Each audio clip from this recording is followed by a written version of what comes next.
Hello दोस्तों, आपका स्वागत है हमारे यूट्यूब चैनल में। दोस्तों, आज के इस वीडियो में हम बात करने वाले हैं एक भालू और विधवा औरत की प्रेम कहानी। जी हाँ दोस्तों, ये कहानी इतनी दर्द भरी है कि अगर आप इसे अंत तक सुनेंगे तो आपके भी आंखों में आंसू दोस्तों आ जाएंगे। तो चलिए दोस्तों, कहानी को स्टार्ट करते हैं।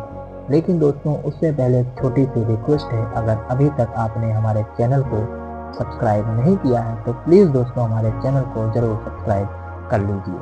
दोस्तों, एक घना जंगल था जहाँ ऊंचे ऊंचे पेड़, लहराती नदियाँ और जीव जंतुओं का अद्भुत संसार था। इस जंगल के किनारे पर एक छोटी सी झोपड़ी में एक विधवा औरत रहती थी जिसका नाम दोस्तों था माधवी। माधवी दोस्तों अकेली रहती थी। वह बहुत सुंदर और दयालु थी, लेकिन उसके पति की मृत्यु के बाद उसने समाज से दूर होकर जंगल में रहने का फैसला कर लिया था। माधवी को जंगल की हरियाली से प्रेम था। वह अपने छोटे से बगीचे में फल सब्जियां उगाती और कभी कभी पास के गांव में जाकर सामान ले आती थी। लेकिन उसकी जिंदगी में एक अजीब अकेलापन था जिसे वो चाहकर भी दूर नहीं कर पा रही थी। दोस्तों, एक दिन जब माधवी जंगल में लकड़ियां इकट्ठा कर रही थी, तभी उसकी नजर एक विशालकाय भालू पर पड़ी। वो डर गई और तुरंत भागने लगी, लेकिन उसकी चाल धीमी थी। भालू ने देखा कि वो घबराई हुई है, इसलिए उसने उसे रोकने की कोशिश नहीं की, बल्कि वह खुद भी कुछ घायल सा लग रहा था। माधवी ने अपने डर पर काबू पाते हुए भालू को ध्यान से देखा। उसके पैरों में कांटे चुभे हुए थे और खून भी बह रहा था। उसकी दयालुता जाग उठी और वह धीरे धीरे भालू के पास गई और उसके घाव को साफ करने लगी। भालू ने कोई विरोध नहीं किया, बल्कि वो शांत होकर उसके स्पर्श को महसूस करता रहा।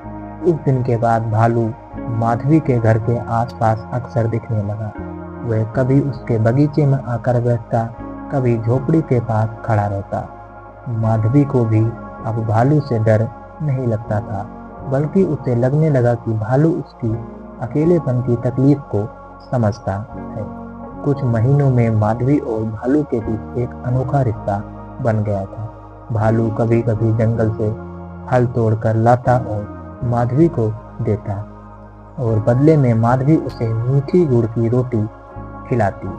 वे दोनों बिना शब्दों के एक दूसरे की भावनाएं समझने लगे थे।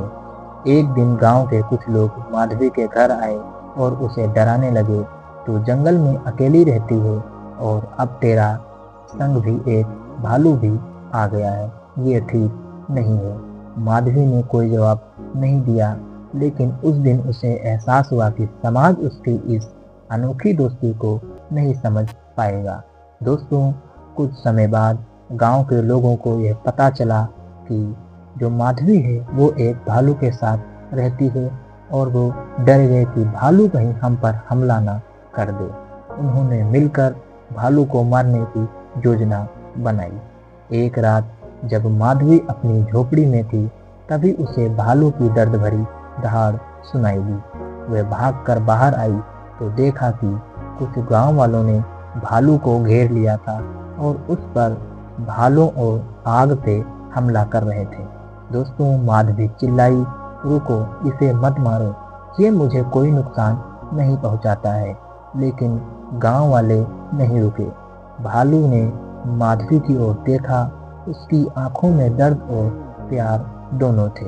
उसने अंतिम बार माधवी की ओर देखा और फिर अपना जीवन बलिदान दोस्तों कर दी। भालू की मृत्यु के बाद माधवी बहुत रोई। उसने अपने दोस्त को खो दिया था जिससे वह सच से भी ज्यादा प्रेम करती थी, लेकिन गांव वालों के लिए वह सिर्फ एक जानवर था। दोस्तों, उस दिन के बाद माधवी ने जंगल छोड़ दिया और हमेशा के लिए गांव से चली गई। कुछ लोगों ने कहा कि उन्होंने उसे जंगल के अंदर भटकते हुए देखा, वहीं जहां वह भालू पहली बार मिला था। लोगों ने समय के साथ इस प्रेम कहानी को भुला दिया, लेकिन जंगल में जहां भालू और माधवी की दोस्ती पनपी थी, वहां अब भी प्रेम की खुशबू बहती थी। कुछ कहते हैं कि जब पूर्णिमा की रात होती है तो जंगल में एक परछाई दिखाई देती है। एक औरत और उसके साथ एक बड़ा भालू जो हमेशा एक दूसरे के साथ रहते हैं। दोस्तों, इस कहानी से हमें यही सीख मिलती है कि दोस्तों, प्यार का बंधन अटूट होता है। कोई ज़रूरी नहीं कि इंसान इंसान से ही प्रेम करता है, बल्कि जानवर और इंसान से भी दोस्ती और प्रेम हो सकता है। तो दोस्तों, कहानी आपको हमारी कैसी लगी? अगर कहानी हमारी आपको पसंद आई हो तो प्लीज़ हमारे चैनल को सब्सक्राइब कर लीजिए और वीडियो को दोस्तों ज़रूर लाइक कर दीजिएगा। तब तक के लिए जय हिंद, वंदे मातरम।